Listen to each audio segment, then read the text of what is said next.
My name is Andrew Linderman, and I'm a storyteller, a business coach, and consultant. I help people find personal narratives, stories in their lives that they can use in the work that they do. Ultimately, the power of storytelling is the ability to transform yourself, and in the process of transforming yourself, you transform your organization. It's a holistic approach to communications consulting. Storytelling has given me the ability to be self-expressed and make a business out of self-expression.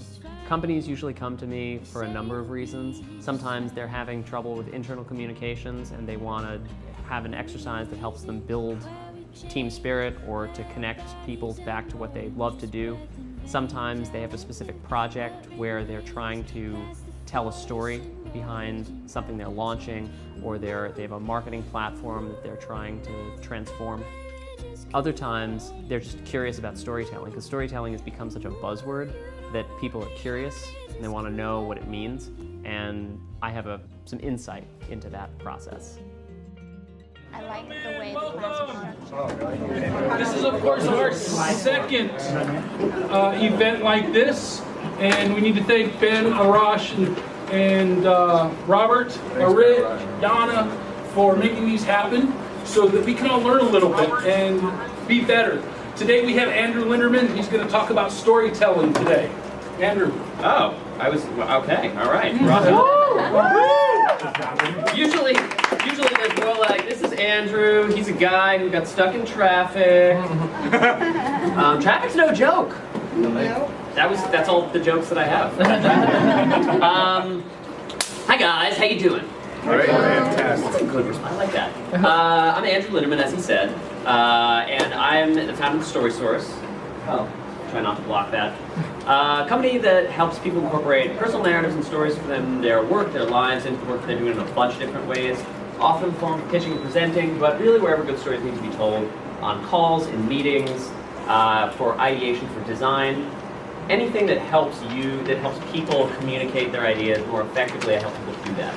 And what we're going to do today is, because there are a lot of different folks in here from a lot of different places, or sort of like a lot of different functions even within organizations.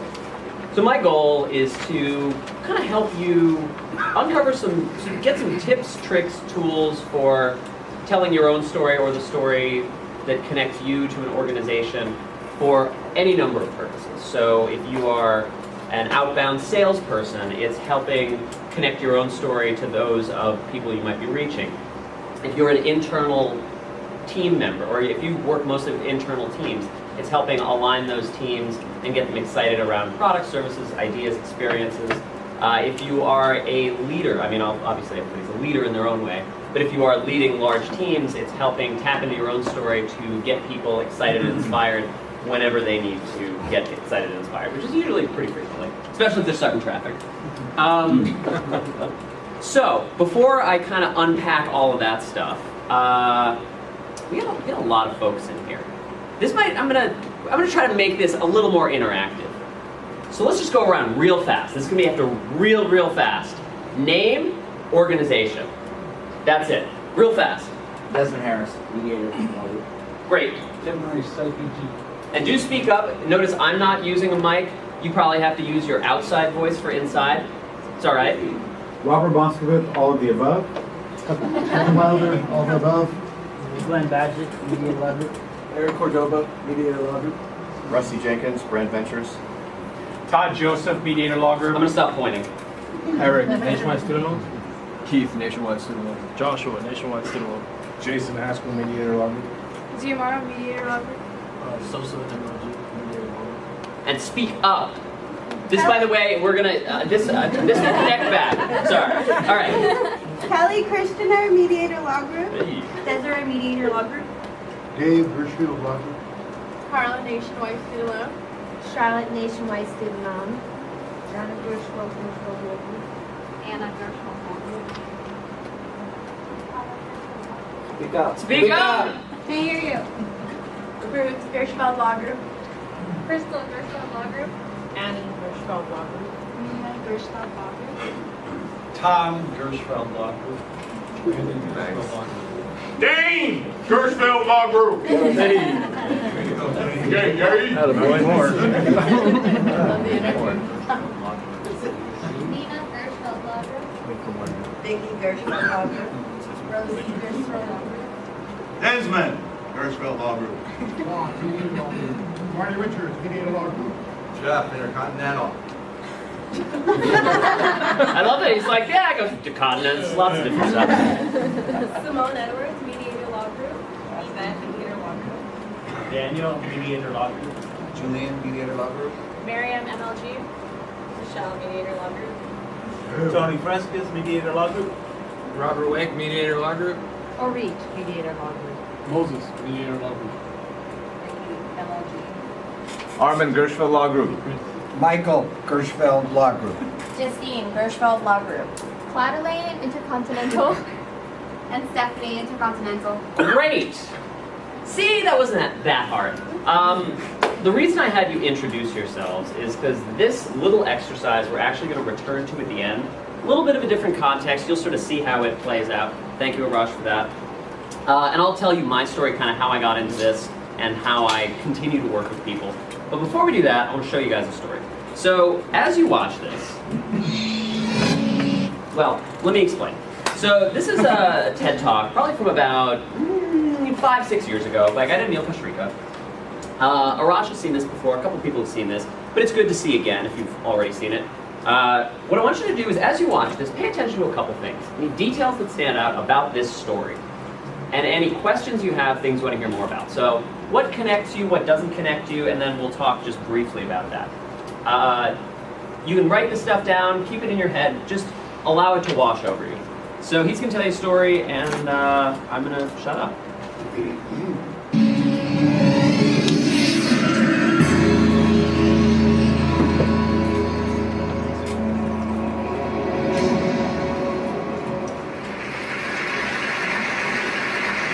So the awesome story. Can you guys hear in the back? Begins about 40 years ago when my mom and my dad came to Canada. My mom left Nairobi, Kenya. My dad left a small village that my parents are in India, and they got here in the late 1960s. They settled in a shady suburb about an hour east of Toronto, and they settled into a new life. They saw their first dentist, they ate their first hamburger, and they had their first kids. My sister and I grew up here, and we had quiet, happy childhoods. We had close family, good friends, and quiet street. We grew up taking for granted a lot of the things that my parents couldn't take for granted when they grew up. Things like power always on in our houses, things like schools across the street and hospitals down the road and popsicles in the backyard. We grew up and we grew older. I went to high school. I graduated. I moved out of the house. I got a job. I found a girl. I settled down. And I realize it sounds like a bad sitcom or a Cat Stevens song. But life was pretty good. Life was pretty good. 2006 was a great year. Under clear blue skies in July in the wine region of Ontario, I got married, surrounded by 150 family and friends. 2007 was a great year. I graduated from school and I went on a road trip with two of my closest friends. Here's a picture of me and my friend Chris on the coast of the Pacific Ocean. We actually saw seals out of our car window. We pulled over to take a quick picture of them and then blocked them with our giant heads. So you can't actually see them, but it was breathtaking.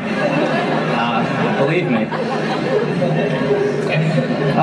2008 and 2009 were a little tougher. I know that they were tougher for a lot of people, not just me. First of all, the news was so heavy. It's still heavy now, and it was heavy before that, but you know, when you flip open a newspaper, when you turned on the TV, it was about ice caps melting, wars going on around the world, earthquakes, hurricanes, and an economy that was wobbling on the brink of collapse, and then eventually did collapse, and so many of us losing our homes or our jobs or our retirements or our livelihoods. 2008 and 2009 were heavy years for me for another reason too. I was going through a lot of personal problems at the time. My marriage wasn't going well, and we just were growing further and further apart.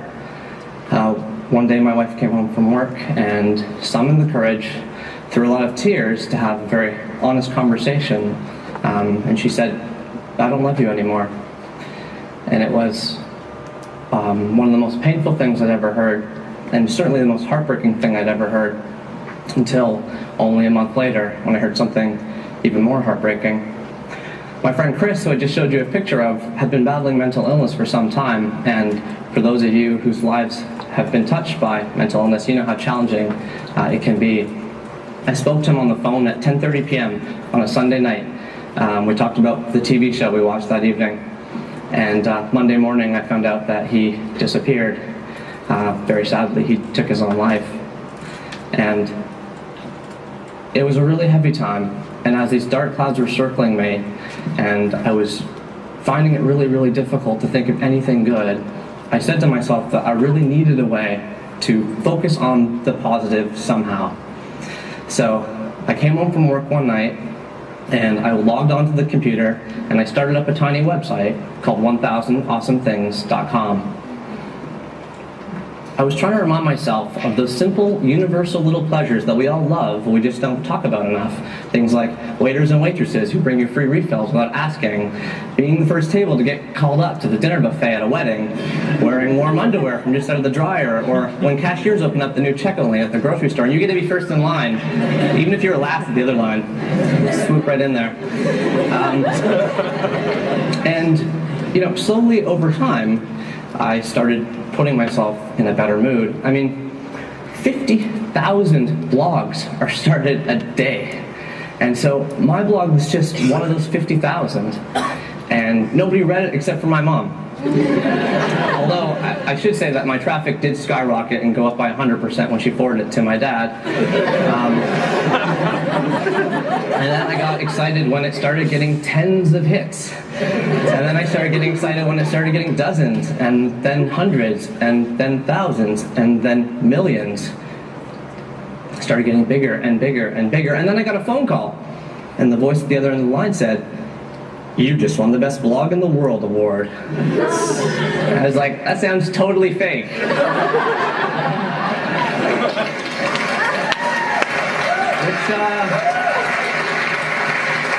Which African country do you want me to wire all my money to?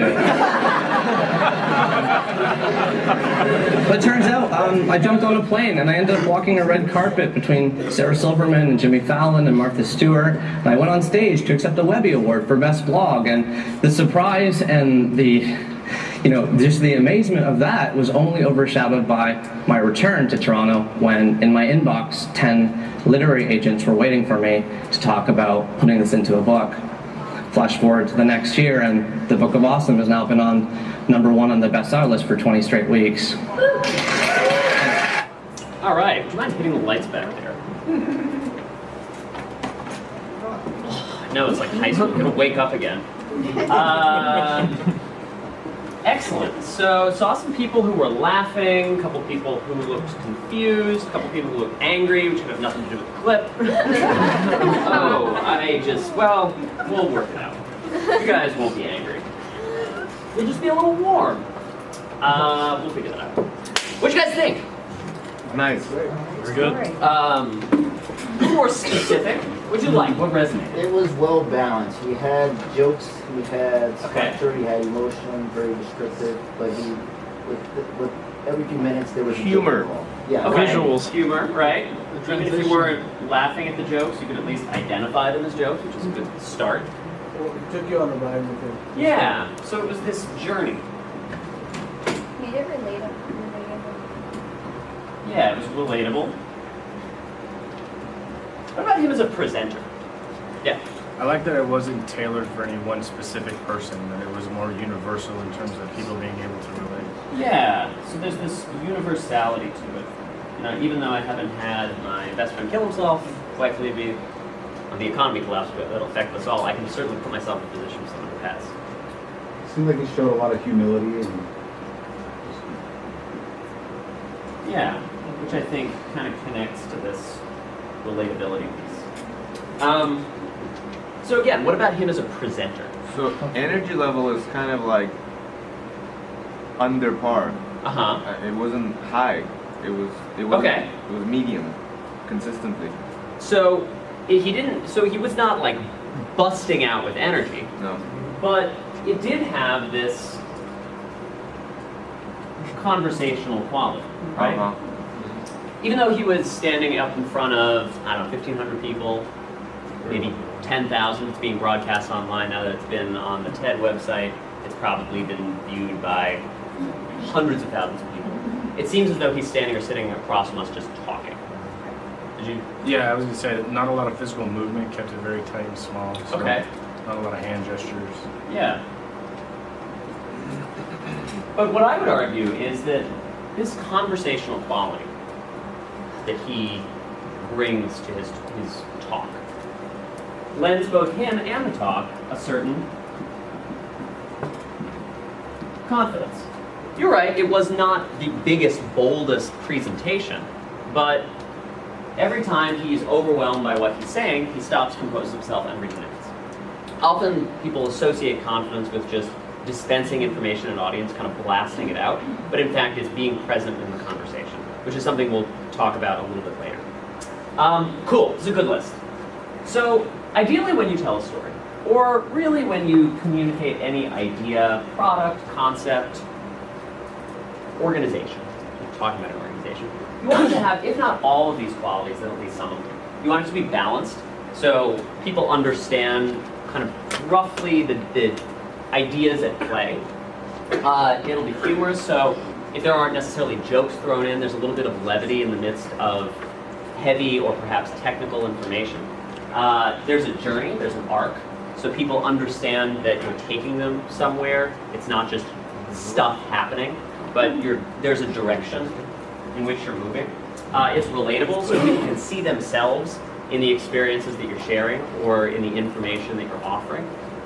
It's tight, so it's kind of condensed. We'll talk a little bit about how to consolidate your stories. But first, you got to sort of expand them out. But ultimately, it gives information in a comprehensive way. You don't have to work too hard. There's a level of humility, so again, this makes it relatable. You can see that there's a parody, and ultimately, it's told in this conversational and confident manner. So this is good, right? Things to aspire to in the conversations you have, in the talks that you give, in the stories that you tell.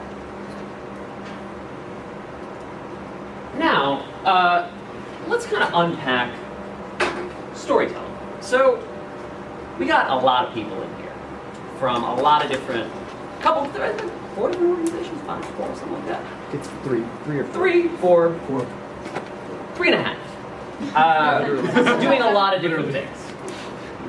So, who can tell me, except Arash, what's a story? Something that has a body, an introduction, a body, and conclusion. Okay, kind of close. Beginning, middle, and end. Oh my God! I think I may have cheated. He's seen it. He's seen it. All right. So beginning, middle, and an end, right? Well, that makes sense. Funny. I ask 4th graders these questions, and I get like dozens of hands. I ask adults, and they're like, "Well, I don't know. Just do it every day." But a beginning, a middle, and an end, right? You start somewhere, you go somewhere else, you end somewhere different. You got a story, and all conversations have stories with a beginning, a middle, and an end, right? Whether you're conscious of it or not. It happens at work, it happens at home, and an awareness of this is going to help you begin to shape your stories a little more effectively and understand how they're being told. So, but clearly there are a couple other things that make a story a story. So you got characters. So in the story you just heard, you've got Neil, you've got Chris, you've got his wife, to a lesser degree Jimmy Fallon, Martha Stewart. The stories toward the end of this little talk that I'm going to give, that you're going to tell, are going to be grounded in you. If you can tell your own story effectively, you can tell anyone else's story effectively, or the story behind a product, service, idea, experience, company effectively guaranteed. It's grounded in your experience. You felt it, understood. It takes place somewhere, so firmly rooted in a time and place. In the story you just heard, we're in LA, or no, I'm sorry, we're not in LA. We're in Toronto, then we're on the coast of the Pacific Ocean in Canada, and then towards the very end we're in LA. But what the setting does, these stories, is it gives us this world, this visual that we as an audience can inhabit. We can see it in our mind's eye. You probably experience this when people start telling you stories, you start to picture it. Or when you start telling people stories, if you're lost, you start to conjure up that world that you can offer people. So it grounds it in this space. And once we're in that world, there's a problem. So the story you just heard, what's Neil's problem? His wife left him. Yeah. Best friend kills himself, wife leaves, and the economy collapses. It's like a country song. Maybe a rap song too. That stuff. Less money flying at you. But these problems don't have to be big, life or death. They just have to have stakes. What I mean by stakes is what the character stands to gain or lose as a result of dealing with the problem in the setting. So in the story you just heard, Neil sets up this problem, and then he says something that helps us understand what might be at stake for him with the project, this blog that he starts, what he can gain or lose. So what can he gain from this? Habit of comfort. So yeah, so he can kind of make himself feel better, right? But he also says 50,000 blogs are started a day, mine was just one of them. So potentially he could put all this information out into the world and it wouldn't be received by a broader audience. Yes? We got a book deal. Oh, we're getting there. Oh. Don't worry. But that, yes, that's, so potentially there is something there, but at the moment we don't quite have those stakes. But as the character begins to understand the stakes in dealing with the problem in the setting, this gives rise to conflict. So for Neil, passes the blog from his mom to his dad, traffic skyrockets by 100%, gets a laugh. As an audience, we don't know. You know, we kind of suspect because he's standing up on stage giving a TED Talk, what's going to happen. And this generates tension. Will the character be able to resolve the problem in dealing with the stakes and the resulting conflict in the setting? So this tension is building and building and building and building and building. The blog's getting bigger and bigger and bigger and bigger. And again, as an audience, we don't know what's going to happen. We may have a few ideas. And all this tension builds to this crisis, this sort of point of highest tension. So what is this point for Neil?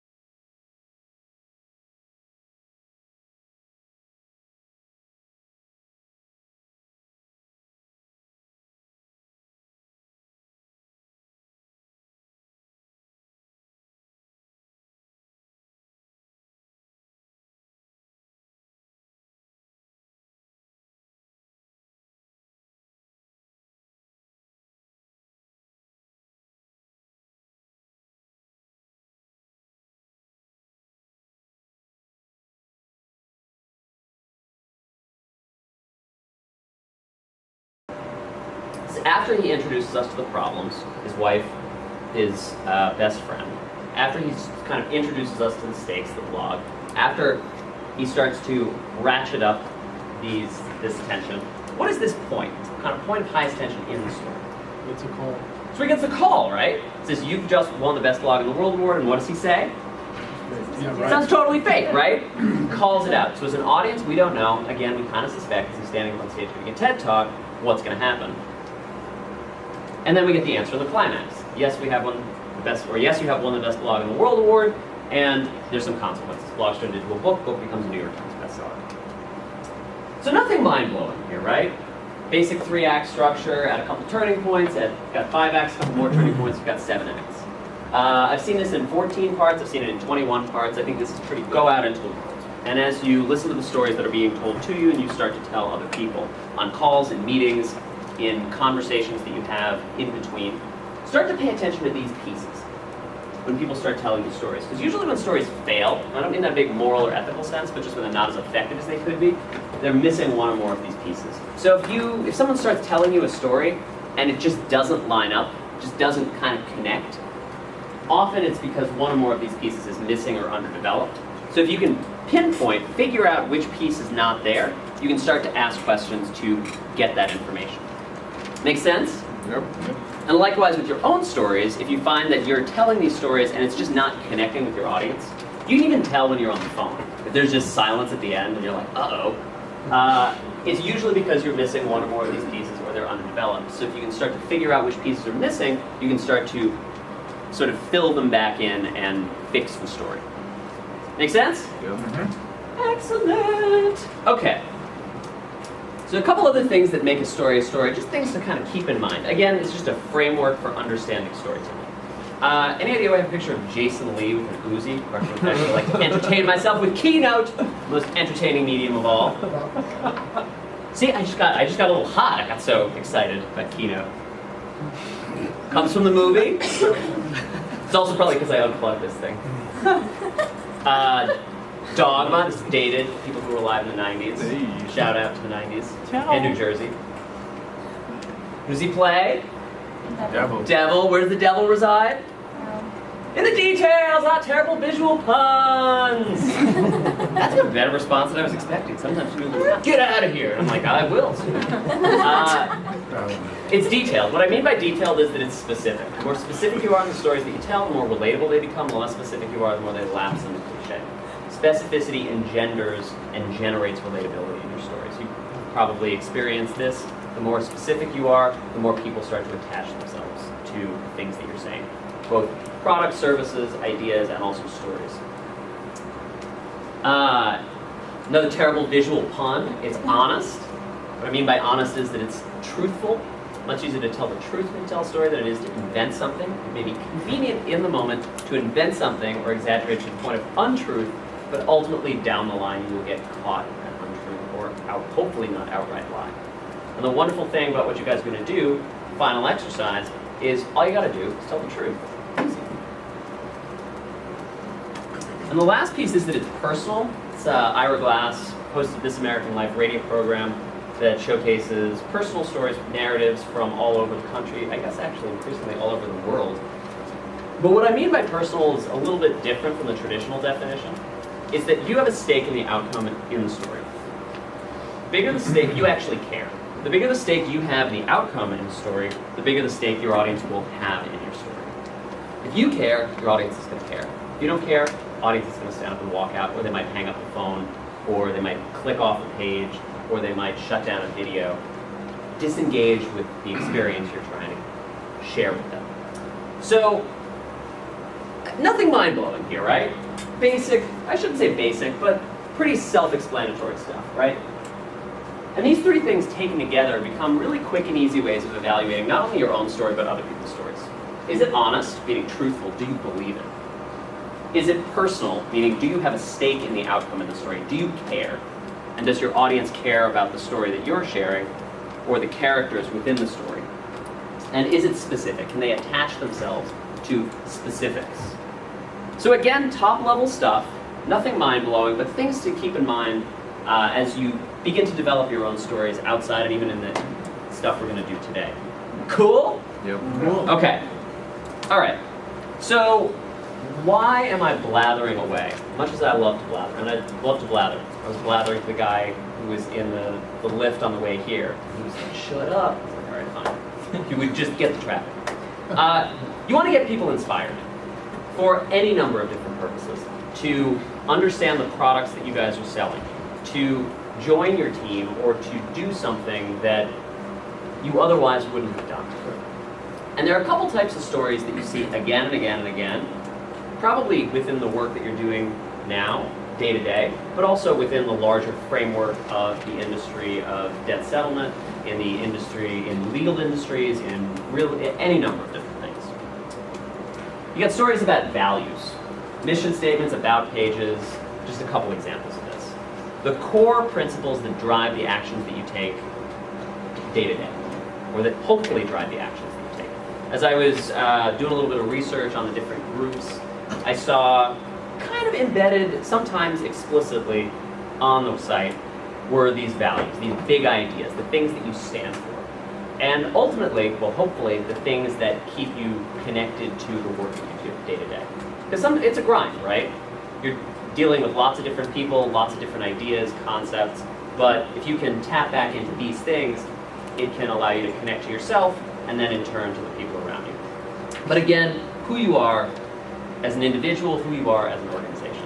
Is that a question or just a stretch? Oh, stretch. Okay, good. I feel like if you're going to stretch, just go straight back. Otherwise, okay. So, who you are. You don't have to go straight back. It's like, I end up sleeping. Which is alright. I've had people throw things at me, so wouldn't be the worst case. Oh, the world of comedy. So who you are as an individual, as an organization. Stories about accomplishments or achievements. A resume starts to tell a story. Again, personal bias, crowdfunding, a couple examples of this. The work that you've done in the past, the work that you're doing in the present. And then you got stories about vision, pitches, product launches, what the future holds for you, a product, a service, an idea, a marketplace. So if you think about you as an individual with kind of the role that you have, the organization that you work for, maybe it's a legal organization, maybe it's you do outreach, maybe it's whatever it is.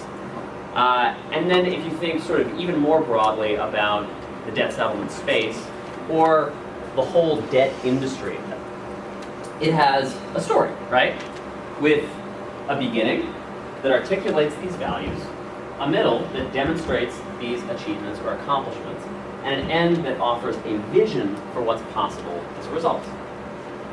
So what I want to do in the next little bit is I want to talk about some ways that you can start to talk about these values, these accomplishments, and then offer a vision.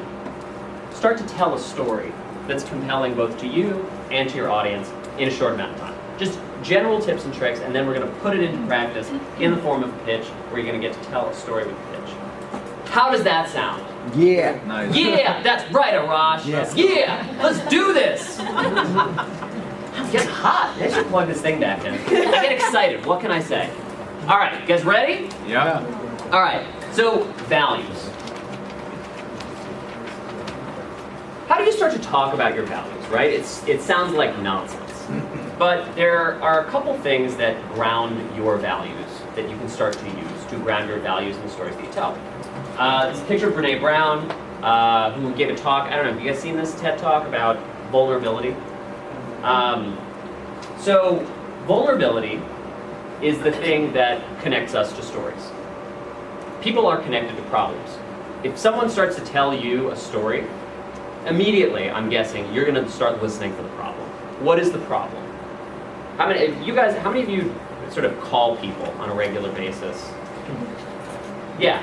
So, and people start to tell you stories about their experiences that brought them into this space.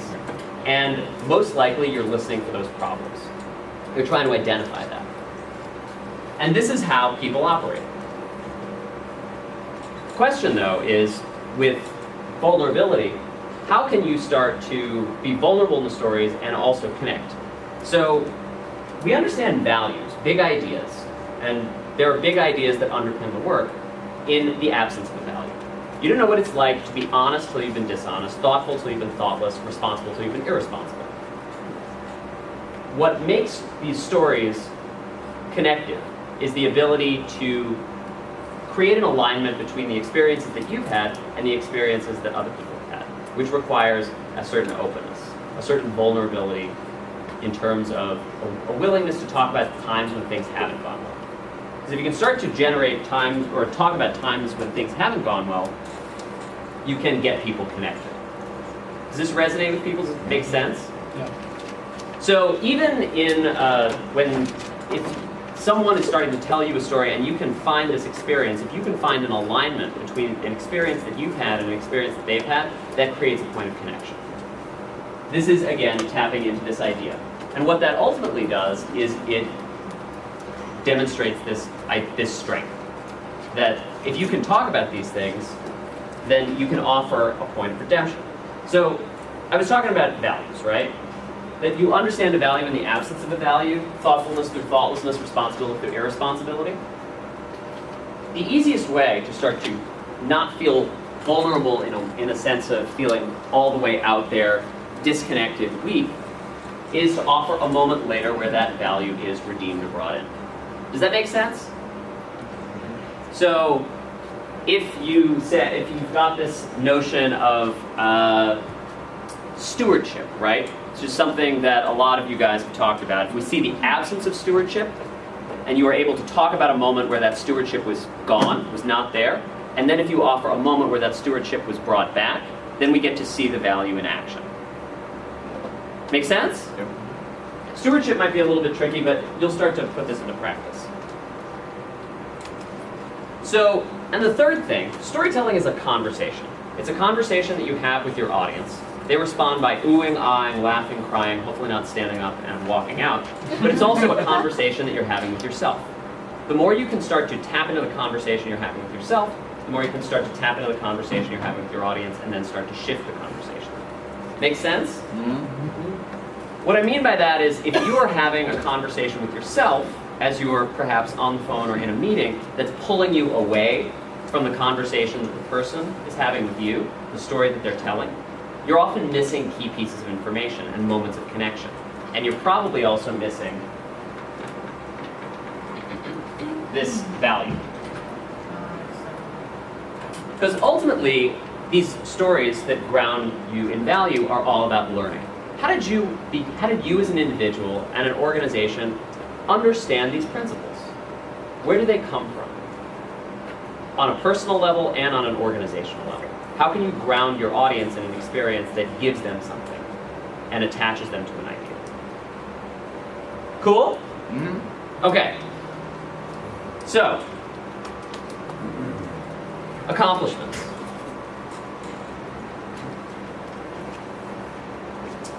So there are a couple types of... So often when people tell stories, you hear a lot of things. If you're on the phone with people, or maybe you even inject them into your own stories.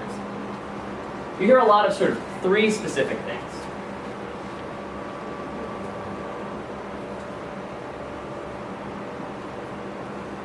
You hear a lot of judgments. This person was good at their job, they were bad at their job, it was an interesting project, it was a boring project, it was doomed to fail, it was doomed to succeed. People they're throwing out these judgments all the time. You hear a lot of explanations. The reason why this worked was because we had tons of money. The reason why it failed is because we didn't have the right graphics. The reason why people were interested was because we gave them, it was humorous. And these things give rise to something that I'd say adults are pretty good at, but people in a business space, especially when they are telling stories, have perfected, and that is analysis. My boss was a jerk. That's the reason why I didn't trust him or her. In conclusion, the moral of the story is the thing I learned was you can't trust bossy jerks or jerky bosses. This, however, is not story.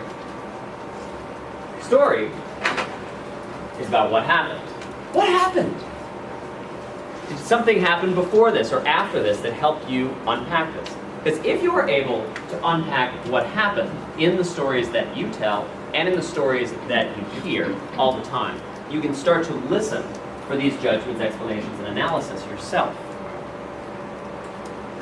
You can start to find what happened, and if you're able to find what happened, you find something else. And that is the end of the story. The answer to the question, do you as an individual, or in the story, does the other person get the thing that they wanted at the outset? Yes or no? How does this thing end?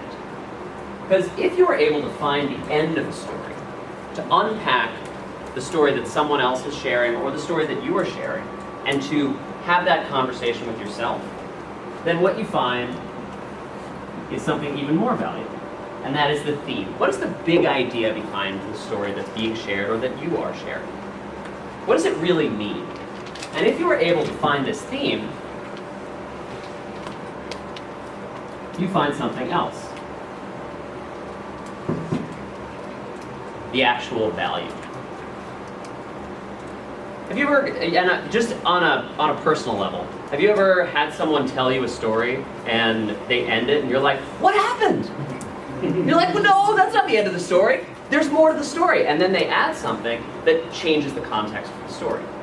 For those of you who have calls regularly with people, they're telling you stories that may be incomplete.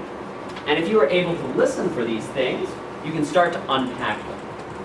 And if you can create an alignment between the experiences that you've had and the experiences that they've had, in an honest way, then you can start to match up these values. That means you're in a really connected place. Make sense? And if you are able to start to tell these stories about values, well, first off, accomplishments. You guys are tasked with talking about your accomplishments all the time. You've gotten people on board about the values. Whether it's the accomplishments of the industry as a whole, the accomplishments of your organization, or your own personal accomplishments. So the question then is, how do you start to talk about these accomplishments without just listing them out? Just offering this, just rattling them off. Here's the thing. If you are able to talk about your accomplishments within the context of the people you brought on board, then it starts to get people enrolled. Barack Obama, former President Barack Obama, doesn't have a book called Why I'm Amazing or Why I Kill It Every Single Day and Then I Sleep for 14 hours. Whether you believe that to be true or not is irrelevant. It's Dreams from My Father. Again, the people who you bring on board to accomplish the things you accomplish allow you to talk about your accomplishments without sounding like you're bragging or sounding like a jerk. This is fundamentally a leadership story. So the first story, when you're talking about values, the idea is to articulate learning. These stories, the idea is to articulate leadership. How are you able to bring people on board to start to fix or address the problems that you noticed with the absence of the value? You saw that this thing that you care about was absent from the space, and you were able to bring somebody on to start to address it. Make sense? Mm-hmm. And all we need to see is that person or group. And the other benefit of doing that is that it starts to demonstrate teamwork. We get to see you operating not as an individual, or even within your unit, or even within the organization, but within the whole industry. You bring people on board to accomplish something that you couldn't have otherwise. You put it within context. Make sense? And if you are able to do that, to bring these things together, you are ultimately able to demonstrate this leadership. So we talked about vulnerability, right? This is the thing that connects us to stories, but also makes us, is a little bit risky. Because if you are sharing stories with other people, you don't want to seem weak or you don't want to seem ill-informed. So the question then becomes, how can you start to share stories with people that are sometimes personal without going off the rails or feeling like you've disconnected with your audience? Actually easier than you think. So in Neil's story, he's able to unpack a lot of these judgments, explanations, and analysis, and ultimately finds the end of his story, which helps him find the theme, which offers the value, this big idea, the experience that he's offering to his audience. And once you have that value, you can start to tell a story based on the structure that we know already works. Does this make sense? Yep. Cool. So it's a whole process that you as an individual or your team can go through. So why, again, have I been blathering away at you? Well, let's put this into practice for a problem that you guys are facing. So what I want you to do now is I want you to just write down one thing that you want from a client, customer, partner that would change the set of opportunities available to you, maybe to your team, maybe even to the whole debt settlement space if you're speaking to kind of a broader audience. Just write down one thing. I don't understand the question. Yeah. So maybe you need an opportunity, right? You need if you're talking to the wrong person, you need the opportunity to talk to a different person. Maybe you need funding. You need more money in order to put this thing out there. Maybe you need someone to buy into your product, service, or experience. Maybe you need mentorship in order to start to talk to someone in a different way. You in any of your roles. Does that clarify? Yeah. Cool. So just write down one thing that would just change the set of opportunities available to you within the framework of what you're doing. Maybe something where you're kind of stuck. And when you're feeling good, just give me a thumbs up.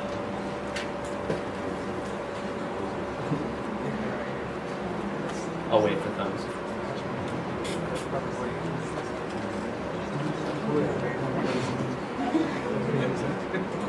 One thing that maybe you're coming up against that you just cannot get past.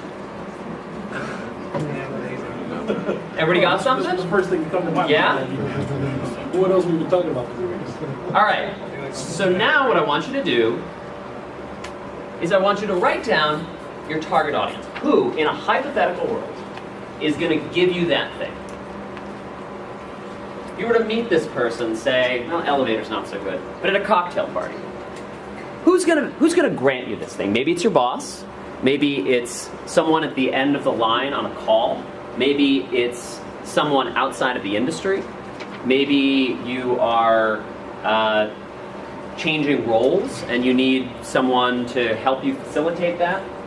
Whatever that is. Everybody got that person? Yeah? So now what I want you to do is I want you to write down, hypothetically, what's the first thing that you would say to this person if you were to meet them? Say at a cocktail party, maybe in an elevator. Elevator's a little bit high pressure. Good first line might answer the question, who are you? And what do you want this person to do? Who are you? What do you want this person to do?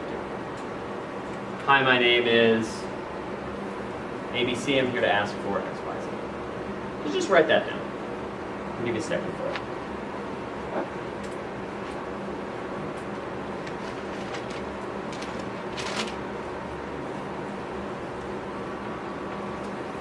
When you're feeling good, just give me a thumbs up or an okay.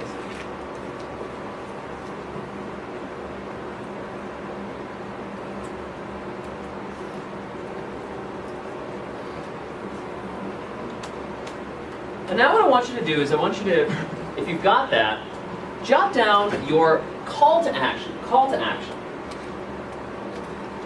It's going to answer two questions. What do you want this person to do? And how do you want this person to feel as a result? I want you to mentor me to help sell this particular product. Bless you. I want you to feel confident that I'm going to be able to lead this new group. How do you want this person to feel as a result?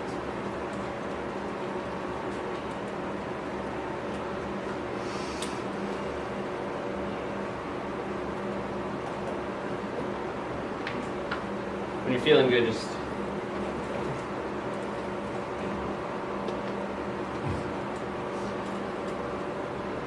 I'm not seeing fingers. Put them up high, like you're trying to catch a ride on the side of the road. No shot. No, not gonna happen. No, Ventura Boulevard. You don't even can't, like the lift barely knows how to pick you up. Good? Okay. So now what I want you to do is turn to the person next to you and pick a person A and a person B. Person A and a person B. Just turn to the person next to you. And person A, just raise your hand. So I'll go first. Person A? I've not seen a lot of hands in the midsection there. Hands? Ladies, hands? Maybe hands? All right, great. I had person A raise their hand? Great, person B is going to go first. So what you're going to do, yeah, that's right, tricked you, except nobody seems surprised, is you're going to have about a little over a minute to pitch this person. You're going to pitch them, and they are going to be your target audience. But before we do that, would it be helpful to see what a pitch, like a minute-long pitch using this format, sounds like? Yes. Yeah. Yes? Yes. Yeah.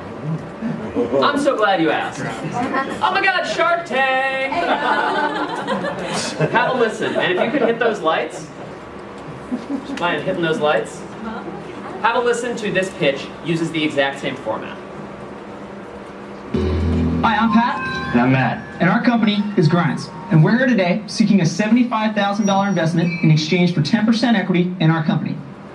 Our product, Grinds coffee pouches, are filled with freshly ground coffee that's then flavored and supplemented with B vitamins and other important nutrients to keep you bright and alert while providing a healthy alternative to chewing tobacco.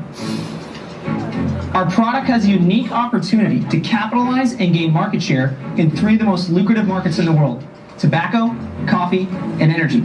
And as former players ourselves, we spent the past 2 years building our brand through our contacts in both major and minor league baseball, with over 20 major league teams currently using the product, including the Chicago Cubs and Boston Red Sox. In the U.S. alone, chewing tobacco is a $4.5 billion a year industry. It is estimated that over half of all users make at least one attempt to quit their habit. With your help and experience, we can take our product into every gas station and convenience store, not only in the U.S., but in the world. So Sharks, we urge you to catch this golden opportunity before Pat and I knock it out of the park. Okay. Want to hit the lights? So, person B, you're going to go first. Just tell your partner who they are, and then you're going to have a little over a minute to just pitch them. So take a second. Yep. So take a second and just tell them who you are. And then, good.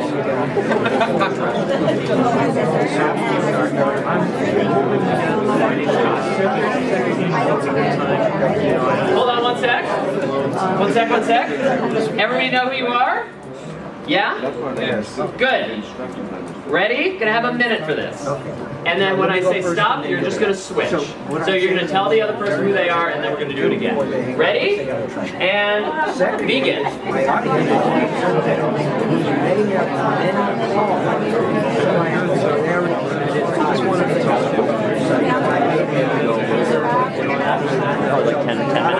Like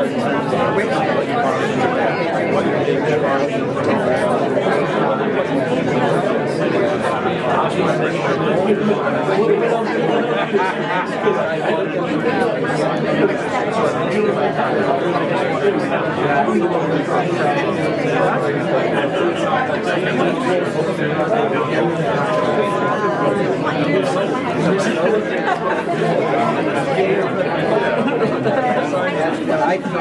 Start to wrap.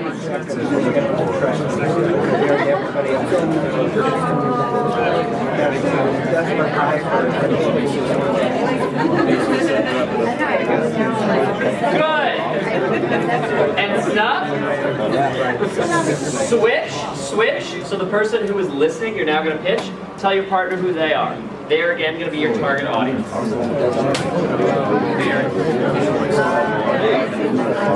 And begin.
Good, and stop.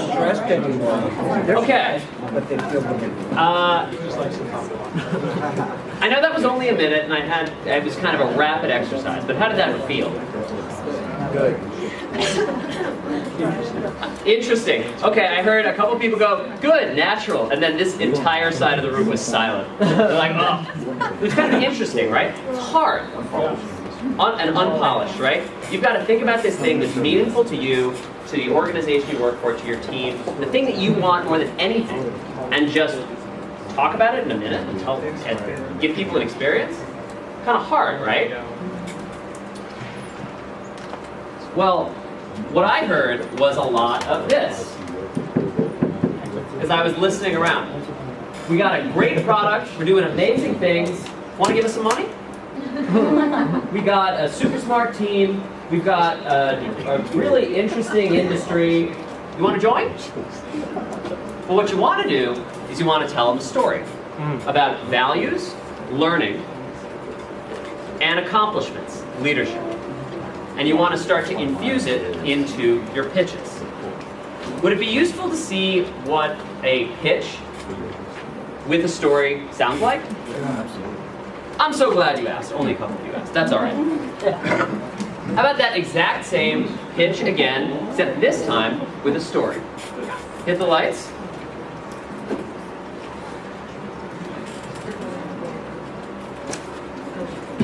Hi, I'm Pat. And I'm Matt. And our company is Grinds. And we're here today seeking a $75,000 investment in exchange for 10% equity in our company. Our product, Grinds coffee pouches, are filled with freshly ground coffee that's then flavored and supplemented with B vitamins and other important nutrients to keep you bright and alert while providing a healthy alternative to chewing tobacco. First line. I met at Cal Poly. We were both business finance students playing baseball together. Matt was a catcher. He's actually drafted by the Chicago Cubs. We're working on this econ project, and we were procrastinating as most college students do. We ended up not having much in our pantries late night, and we needed some sort of energy kick. So what did? We actually took coffee grounds, regular just coffee grounds, and put it in our mouth. Whoa. So after 10 minutes or so, we look at each other, we kind of smile, and we say, yeah, we kind of feel an energy kick, but we got all these coffee grounds all over our teeth. And we just started brainstorming right away. And we said, why don't we come up with a prototype? Next thing we knew, there was a flyer on our campus that said, have a cool idea, free pizza. So being starving college students, we went down, filled out a questionnaire. Next thing you knew, we were pitching in a business plan competition, had some seed money, and launched our product in spring training. 2010, we did 3,500.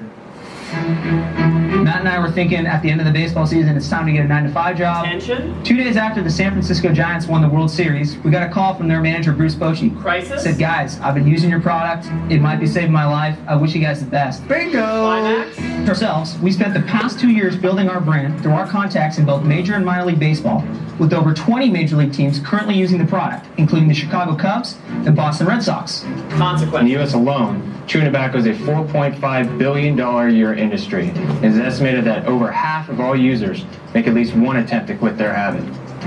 With your help and experience, we can take our product into every gas station and convenience store, not only in the U.S., but in the world. So Sharks, we urge you to catch this golden opportunity before Pat and I knock it out of the park. Wow. Good. You want to hit the lights? How did that second one sound? Better. Organized. More organized, right? A little bit more connected. So, we only have a little bit of time, but I want to help you guys build a story together, and you can use this framework with your teams to start to build the stories, and then I'll give you just a chance to practice it. Let's build it together. So, what I want you to do is write down a core value that resonates with you, the experience that you want your audience to have. You want them to understand this concept, this big idea. By the way, these are just some values that I was able to pull out. Fairness, security, trust, support, insight, clarity, opportunity, right? Maybe it's diligence. What is this thing that resonates with you that you want to offer to your audience?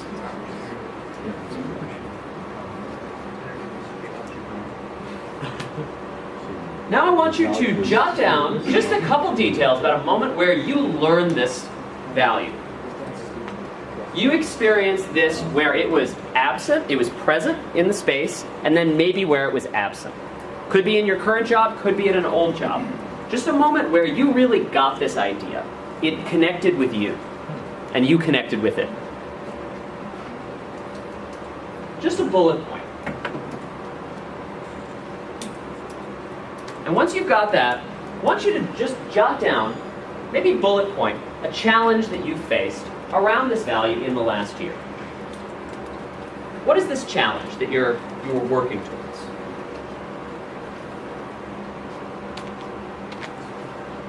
And then I want you to just jot down one person who helped you overcome that challenge.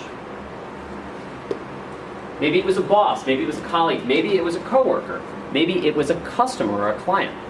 Someone who helped you, gave you some insight to overcome that challenge. And then I want you to just jot down, what were you able to do as a result? What were you able to do as a result? And again, these challenges don't have to be big. They just have to be honest, true to you, personal, and specific. I'll give you a minute or two for this.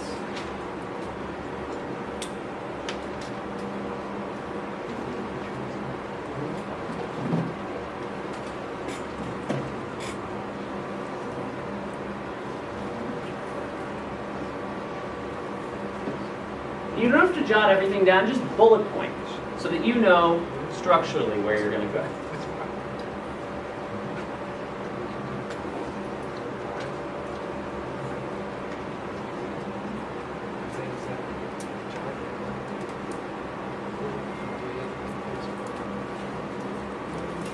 And when you're feeling good, just give me a thumbs up or an okay sign, or you've got some stuff.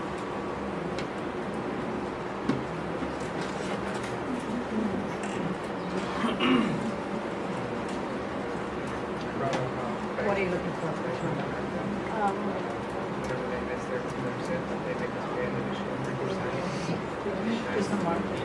And if you don't have everything, that's okay. Again, this is a short exercise. But everybody who's good, just raise your hand so I know who's got something. Raise your hand high. None of this timid adult not hand raising thing. Okay. So now, what I'm going to do, what I want you to do, is you're going to try this pitch again. Except this time, with a story. So the person who went first, that was person B. Just raise your hand. Person B. Person B, you're going to pitch again. Except this time, you're going to start with this first line. You're going to tell them this story, ever briefly, and end with a call to action. How you want this person to feel, that's the value. Beginning, middle, end. Values, accomplishments, vision. It's going to change how you start to communicate. Spin around and face your partner. And I'm going to give you about a minute and a half for this. And then I'll give you about 30 seconds for Q&A, and then we'll switch. Cool? All right. Who's going first? Good. Person B. Ready? And just remind them who they are. They're your target audience. That's what commercial finance is. And begin.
Good, about 30 seconds. That's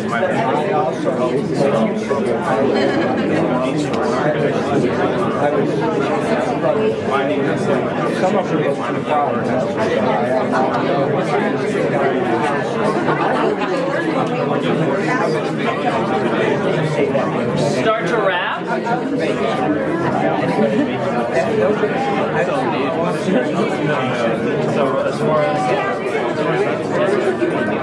Good! And stop, stop, stop. Okay, 30 seconds for feedback. Ready? Go.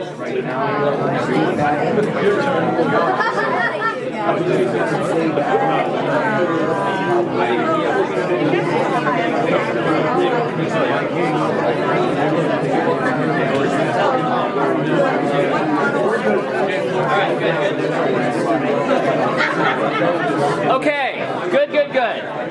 Stop.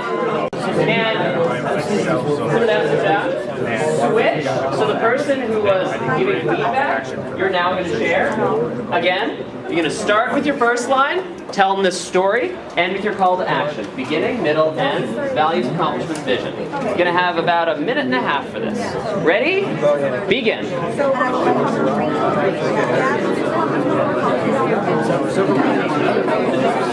First line, story.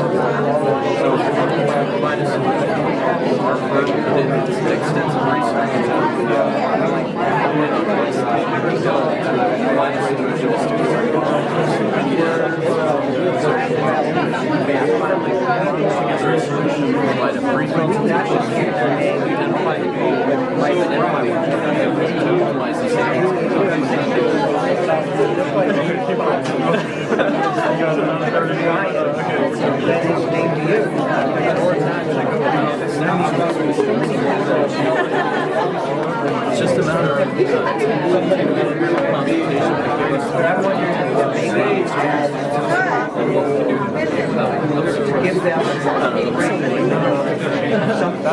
Start to wrap.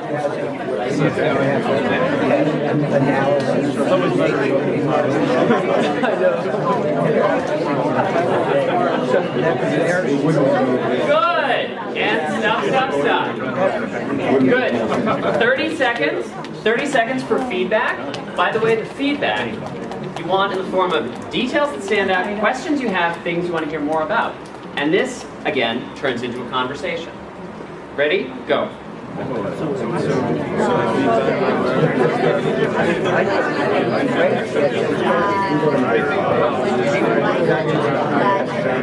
right, any additional feedback?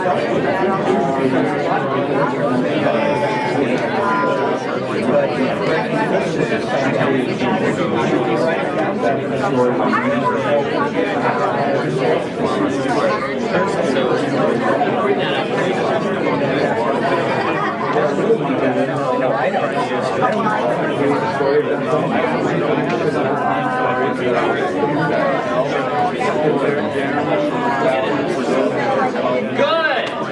And stop. Okay. Good. I think we need to do it. How did that feel? Better. More conversational. More conversational. You said unnatural. How was it unnatural? No, that's okay. It just didn't feel natural. I don't know how to explain it. It didn't make sense. Okay. Because you're pitching. In reality, you're selling yourself. But did you find that as you, for you, when you felt like you were pitching, right? That's how you felt? It felt unnatural? How did it feel to you guys as you were listening? Like a story. Like a story, right? So even if it starts to feel a little bit unnatural, you couldn't help but listen. You couldn't help but be engaged in what the person's saying. Because if you are able to take people out of this world, where you're selling them something, you're pushing an idea, a concept, a product, a service, an organization, an industry on someone, and put them into the world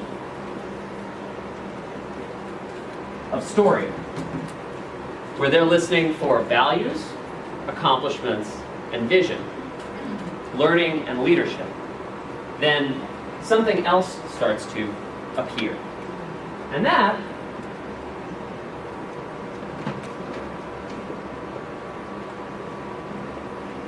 is transformation. And that is what you guys are selling.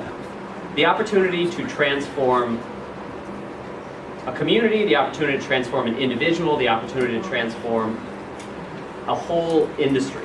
The way people think about debt settlement, the way you think about debt settlement. And all you have to do is walk them through this process. So, Oh, actually. Life is so hold on great one second. that we only get so... So, you remember Neil's story, right? Well, that wasn't his end. Here's his call to action. short time to experience and enjoy all those tiny little moments that make it so sweet. And that moment is right now, and those moments are counting down, and those moments are always, always, always fleeting. You will never be as young as you are right now. And that's why I believe that if you live your life with a great attitude, choosing to move forward and move on whenever life deals you a blow, living with a sense of awareness of the world around you, embracing your inner 3-year-old and seeing the tiny joys that make life so sweet, and being authentic to yourself, being you and being cool with that, letting your heart lead you and putting yourself in experiences that satisfy you, then I think you'll live a life that is rich and is satisfying. And I think you'll live a life that is truly awesome. Thank you. When I hit the lights? Pretty powerful call to action, right? Consider where he starts. Popsicles in the backyard, hanging out with his friends and family, but we don't get the full value of that until he takes us on that journey. And when he articulates those values, he lays them out, they actually mean something. It's not just lip service. It's not just, oh, we talk about this and then we do something else. But it's substantiated. So I told you I would tell you my story, and I will just very briefly. So before I started in the storytelling world, I used to be an economist. And I was an economist up in Northern California, and I was living in San Francisco and commuting down to Silicon Valley on the train. It was long, it took an hour and a half. But every day I would commute from San Francisco down to Redwood City, and on the train I would listen to NPR, National Public Radio, and then when I got to work I'd read the New York Times. Then it was NPR, the New York Times, and the Wall Street Journal. Then NPR, the New York Times, the Wall Street Journal, the Washington Post, SF Gotham, ESPN, and on and on and on. Went from taking up an hour of my day to 2 hours to 3 hours to 4 hours to 5 hours of my day. And this one Friday, my boss, a woman named Jane, knocked at the door and said, Andrew, I need to see you. And I said, not now, I'm busy. I went back to reading the news. She goes, no, I really need to see you. And I said, okay, fine. So I went into her office, she closed the door, she sat me down, and she handed me a piece of paper. And she goes, Andrew, it doesn't seem like you want to be here. I was like, what do you mean? She goes, well, you've been saving resumes and cover letters for news and story-related jobs to the company directly. I go, oh! She goes, yeah, sign at the bottom, you're being terminated. So I signed at the bottom, and right underneath the signature box was a little note. It said I was getting severance, a month's pay. So I took a little bit of that money and invested in a writing class, took a little bit more money and invested in an improv class, took the last bit of money, moved all the way across the country to New York City, went to the whole improv comedy program at the Upright Citizens Brigade Theater, same one that's here in on Franklin. Went through the part-time program, acting program at the Atlantic Theater, and the playwriting program at HB Studio. And then I saw this class on storytelling. On the first day of class, someone who kind of like me stood up and told the story, and everybody laughed. And I went home shaking. Can't do this. Second day, the same thing happened. And the third day was my time to go. And I stood up in front of the class, thankfully smaller than the one today, the group, and I just froze. Couldn't think of anything. Literally, mine went blank. So I took a breath, and I had this moment, and I told the story about how I got fired from the previous job. And one person laughed. And as I was on my way out, I felt this hand on my shoulder. I turned around, it was one of the people who told the story the previous week. He said, that was really good. I said, what do you mean? Not everybody laughed. He goes, no. Your story had a beginning, a middle, and an end. You were specific, honest, and personal, and you told us who you are, what you're doing, and where you're going. You must love this. I was like, I do. I love telling stories, and I love helping other people tell stories. And since then, I've created classes, I've created coaching programs, workshops to help people uncover stories that they can use to get whatever they want, wherever they want to go. From $50,000 in funding for their startups, I've helped people get any number of different types of funding from any number of different types of people to new jobs in their field. Just the other day, there was a woman I was working with, White House. So if you can start to leverage your own stories, you can start to get things that you would not even expect from clients, customers, other team members, and for the organization as a whole, and start to transform. What you guys have right here, and I've been passing this around, you should hopefully get it at some point, and if you don't, let me know, are some tips and tricks for what we covered today. You guys have done a massive amount of work, even in a short time. Because what you now have are values that resonate with you. You've got a story, and you have a practice giving a pitch with a story and a pitch without a story. You saw for yourself if it resonated with you.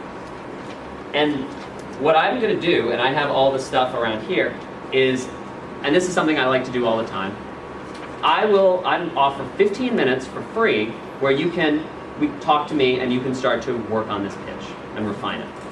Totally free. Give me a call. And the other thing that I do, which I will mention to Arash that we can send out, is I work with small teams all the time to help them with this whole thing. Either to understand the concepts and how they apply to your specific kind of needs and concerns, but also to work through your stories so that they are connected to you. You're not just selling the same thing again and again and again and it's burning you out.